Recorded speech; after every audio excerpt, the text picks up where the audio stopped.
माननीय देश धर्मशाला नहीं है, जो चाहे जिस उद्देश्य से चाहे यहां आकर रह जाएगा, ऐसा नहीं होगा। 3 इसमें प्रवेश निषेध का प्रावधान है। कुछ सदस्यों ने इसका विरोध भी किया।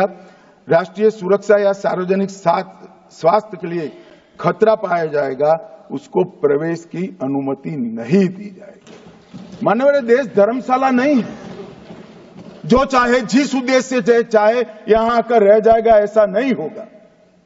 कानूनी तरीके से देश के अंदर अपने देश को और हमारे देश को समृद्ध करने कोई आता है तो इसका स्वागत है, मगर सुरक्षा के लिए खतरा है, उसको रोकने का प्रावधान करने का हमारी संसद का अधिकार भी है। मान्यवर, इसके साथ लोकसभा ने गुरुवार को आव्रजन विधेयक को मंजूरी दे दी।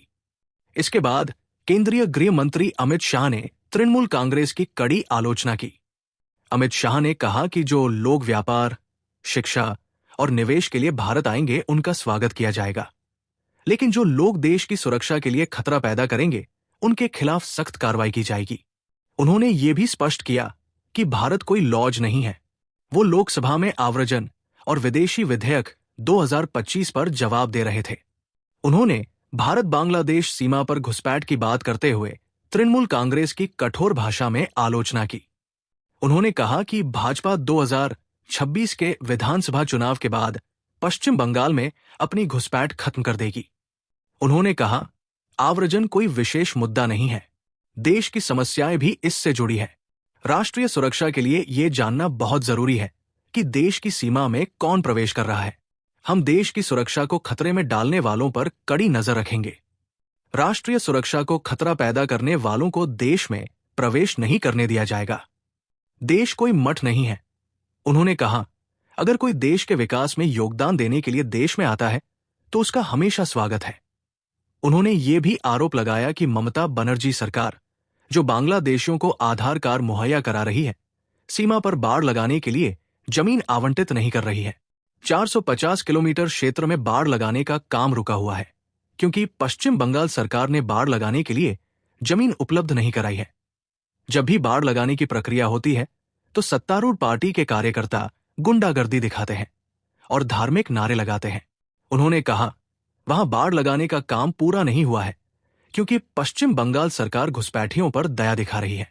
उन्होंने कहा, चाहे बांग्लादेशी घुसपैठिए हो या रोहिंग्या, जब कांग्रेस सत्ता में थी तो वे असम के रास्ते भारत आते थे। अब वे पश्चिम बंगाल के रास्ते भारत में प्रवेश कर रहे हैं। उन्हें आधार कार्ड और नागरिकता कौन देता है? पकड़े गए सभी बांग्लादेशियों के पास 24 परगना जिले के आधार कार्ड है।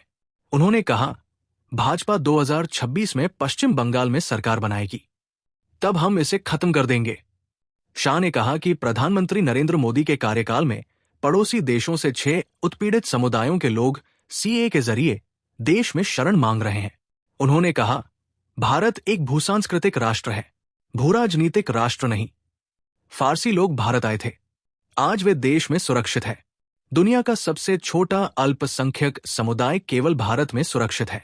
इजराइल से भागे यहूदी भारत में आकर बस गए। ये विधेयक संसद द्वारा ध्वनिमत से पारित कर दिया गया। यद्यपि विपक्षी सदस्यों ने कई सुझाव रखे, लेकिन उनमें से किसी पर भी विचार नहीं किया गया।